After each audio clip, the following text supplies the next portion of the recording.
Weight loss అవ్వడానికి breakfast skip చేస్తే మంచిగా వెయిట్ లాస్ అవుతాము అని చెప్పేసి చాలా మందికి మిస్కన్సెప్షన్ ఉంది.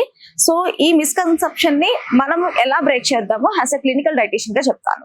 సో బేసిక్ గా మనకి నైట్ అంతా ఉపవాసం తర్వాత ఫస్ట్ ఫ్యూయల్ తీసుకునేది మనది బ్రేక్ఫాస్ట్. ఈ బ్రేక్ఫాస్ట్ మనము healthy fats and protein and healthy carbs తో ఫిల్ చేయాలి.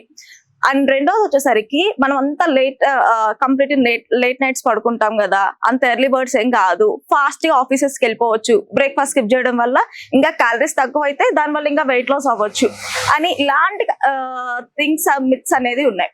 సో దీని వల్ల ఏమవుతుంది అంటే మన బాడీ ఫస్ట్ ఫ్యూయల్ ఈ బ్రేక్ఫాస్ట్ ఎప్పుడైతే స్కిప్ చేస్తామో మన మెటబాలిజం అనేది తగ్గుతుంది. And at the same time ఈ బ్రేక్ఫాస్ట్ మనకి ఫస్ట్ శక్తిని అండ్ దృష్టిని పెంచడానికి హెల్ప్ అవుతుంది.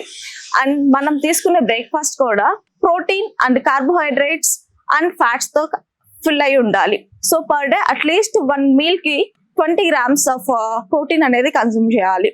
అండ్ హెల్దీ బ్రేక్ఫాస్ట్ ఏముంటాయి అంత క్విక్ గా చేసుకున్నాయి అంటే moong dal idli or moong dal uttapam with coconut chutney or just simple గా కర్డ్ రైస్, బాయిల్డ్ ఎగ్, కొంచెం నట్స్ ఇంక్లూడ్ చేసుకోండి. లేదా కొర్ర రవ్వ ఉప్మా చేసుకోవడం విత్ బాయిల్డ్ ఎగ్.